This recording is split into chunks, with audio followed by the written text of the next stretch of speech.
Hello, and welcome to the Really Big Podcast with me, Seb Grant. Me, Olly Johnson. Me, Sam Congreve. And a special fourth guest. Peter Shipway. Guest, he's a member of the troupe. Well, we usually have 3 people. Today we have 4 because we are recording an exciting news show called The Kryptonite Factor. More information will be available on this at a later date, but now, the news. The Olympics are finally over. Who can believe it? It was quite a haul. We got 28 gold medals. Where did we come? 3rd. Ah. Yeah, we got 28 golds, 15 silver and 19 bronze. And other news, the Olympics, Usain Bolt is now the world's fastest man officially. And we did a lot better than we did in Beijing, apparently. And also, Boris Johnson got stuck on a zip wire. Cool. No, really, it happened. Did you hear about the Chinese athlete that cried and called himself a disgrace to his country because he got a silver medal? I know. The Chinese take this way too seriously. You know, there are loads of people in the world who'd be honoured to get a silver medal. I mean, Heath Ledger always thought the Chinese took things way too seriously. Yeah. What do you think about it, Pete? I didn't really watch it much. You're a traitor to our country. Morrissey was right. You're a Nazi. I only watched the opening and closing ceremonies. Yeah, they were good though, I weren't did they? watch some of it, but... Just odd bits. Yeah. I never had time to watch much. I've been doing shifts, I've been watching bits during my break. What do you think, Sam? I didn't watch any of the Olympics, to be honest, I didn't really care.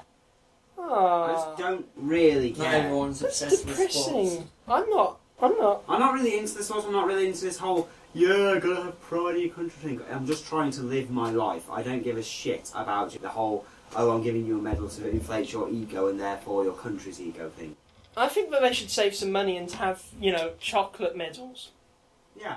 Yeah, why not? You're gonna get a satisfying treat for running so long. Did you watch the closing ceremony? I didn't watch any of the ceremonies, I just don't care. David Bowie was supposed to be in it like he said he should be, but they only showed footage of him in the end. I know, what's the world coming to? Doesn't seem like 3 weeks. I know. Anyway, more news. Apparently the Curiosity rover has finally landed on Mars to look for signs of life. Oh, Yeah, apparently Mars is actually orangey, What? not red. Why did you doubt that it would be orangey? Well, it's called the Red Planet, so I kind of thought it would be red. What did you expect to see? Communists marching all over it? Tomato sauce flowing down the surface? Well, I expected the surface to be red, because that's what it looks like. Does this anger you? No, I'm just saying. What do you think of the possibility of a prehistoric life having existed on Mars in the past? Yeah, interesting. I'd rather it still existed now, to be honest. It may well still. That's another thing that they're examining for. Oh, good luck to them. Yeah, why not? I wonder if David Bowers took any interest into this. And on another matter, I wonder if he invented the Bowie knife. Are you actually asking the serious question or making a joke? Little from column A, little from column B. The Bowie knife was invented by Jim Bowie. How do you know? I heard it somewhere once. Anyway, Pete, what do you think of the possibility of life on Mars? Maybe it exists, maybe it doesn't. Well, yeah, that's... That Look, pretty much goes without as soon as saying. there's physical evidence, then I'll give a shit. Yeah, why not? What Sam said. Does anybody want there to be life on Mars? Why Yeah, did I you want say... Marvin the Martian. I mean, does anybody hope there's life on other planets, or... Now, apparently, humankind really just wants to believe we're not the only things on this planet, in this universe. Yeah. They We're think not it's the only odd that we're things the on this only planet. we're the only planet that seems to physically have life walking around on it. Yeah, well, that's absurd. Do you know how many planets there are? Statistically, the odds are some of them have life on them besides this one. No, exactly, that's the sort of thing that they've been saying for many years. Yeah. Also, a bit more news. Last week, the Deputy Prime Minister of Syria has defected to the rebels over there. What do you guys think? Well, that's quite a turn-up, really. Oh, Yeah. The Deputy Prime Minister's defected. Yeah? Well, of Syria, Nick Clegg's still home in England. That'd be like Darth Vader joining the Rebel Alliance. Exactly! I love how you put it in a Star Wars context. What do you think, Pete? Anyway, you can understand it. I have no thoughts on it. You didn't even know until he mentioned No, I it. didn't. Who do you want Nor to did win? I. Well, I don't really... Do you want the rebels or the government to win over there? I don't know. Who's I don't killing know. more innocent people? Well, there's not much news coming out of there because of all the fighting, so who knows, really? Well, It's I for don't- their I don't government, really care. most likely. Anyway, what do you think, Sam? Oh, look, just like Pete, I didn't even know about it until you mentioned it. Rebel.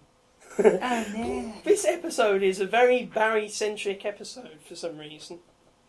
Pete, you have an interesting story to tell, I hear, about the T-shirt you're wearing.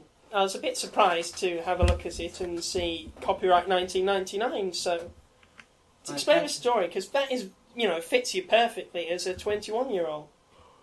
Or 20-year-old. Sorry, 20-year-old. Well, basically I had it when I was a kid, and it was really big on me.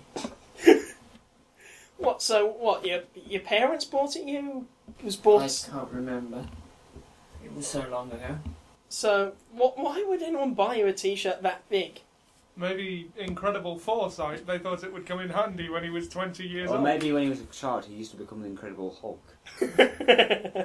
And they wanted a shirt that could accommodate that. Exactly. Great. Oh, well, I might have gotten the T-shirt from a car boot. I can't remember. So there were no choices of size. Ah, Pete, what would we I was do? a kid. You were. What would we do without you? Okay, we've actually had some fan mail. We've had, as well as a few letters, Sam, as per usual. I get some letters. What do you mean the handwriting looks familiar? What are you saying, Pete? Well, I get letters. Looks a lot like Seb's handwriting. Why would I be writing fan mail to Sam? Maybe he likes me. I must admit, I do have a... never mind, I'm not going to say it. Well, I'm glad that I got some fan mail at least. Well, Ollie's got a letter this week as well. Oh. Hey! Hey, Olly got a letter. See, you're moving up in the world Yeah, for a guy who has no legs. I have legs, they just don't work so good. Mr. Edwards from Wolverhampton writes, I think that Bruce Willis should get a haircut. Do you agree? Bruce Willis is bald, isn't he? Sam, you've got some letters too. You've got 3 letters this week. Oh, joy. A, B and C. What? A, B and C, 3 letters. Oh, right. Oh, you. This one's from Mr. Gordon from Castle Point. Is his first name Jim? I don't know what his first name Is he a is. commissioner? As far as I know, no. Mr. Gordon from Castle Point writes, I would like you to withdraw a comment you made in the last week's episode. I think that Seb will get to procreate someday. There's a lot of blind people in the world. There is, but they've also got to be deaf. Mrs. Perkins from Tyrone writes, I think that if anything ever breaks down in your house, you should put Ollie to good use fixing it because he is a tool. Can't disagree with that. However, he's a bit lazy and needs encouragement.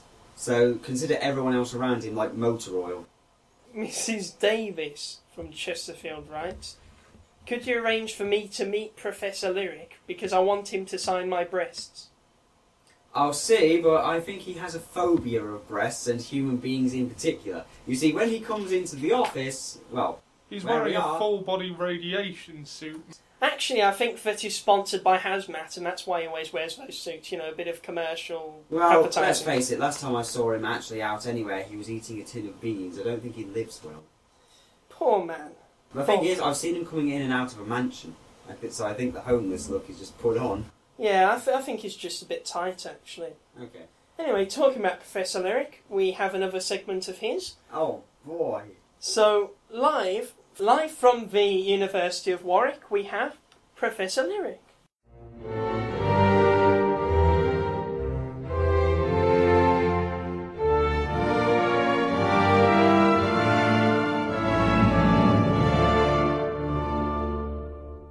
Hello, I am Professor Lirrick, and I look at the science of the song lyric. Today I will talk to you about the Bee Gees. Formerly associated with their unique voices and great catchy music that revolutionised disco, they may not be so innocent after all. By analysing their hit song Staying Alive, we get a unique insight into their sick, twisted nature and their lust for genocide. The beginning song refers to him using his walk. We can therefore assume that the walk serves a function, say to shift the body weight accordingly to carry a heavy object. The singer even seems to be too busy to talk, which would lead you to think that he is in the process of undertaking a serious project. The singer then permits the listener to look the other way, hinting at a rather gruesome and unwelcome sight. And this is where the song gets sinister. Whether you're a brother or whether you're a mother, you're staying alive, hinting that only child males who have siblings and females with offspring are safe from the mass genocide that is implied to be imminent by references to the city breaking and everybody shaking, and perhaps caused by the hefty device that the singer is implied to be carrying. He may be sparing the mothers in particular, because he states openly that he is a woman's man. The Bee Gees do not even regret their acts of atrocity, mocking the victims by mimicking their screams of "ah, ah, ah, ah," and "somebody help me." What is the cause of this shocking show of social Darwinism and genocide not seen on this scale since the Holocaust? Well, the deranged ranting of the Bee Gees refers to the singer being kicked around since he was born, hinting at a traumatic childhood and shocking levels of child abuse from a very early age throughout the singer's adolescence.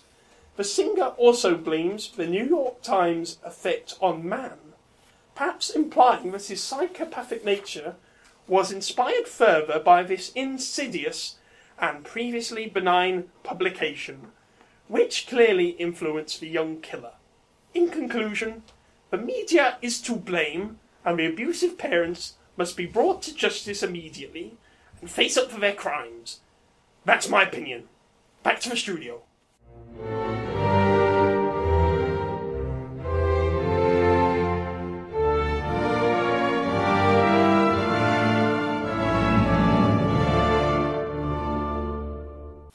Professor Lirrick, everyone. I love that guy. Yeah. Any closing comments? He loves you too. I'm sure he does. No. Send me your letters. On that note, bye. Bye. Help! Bye.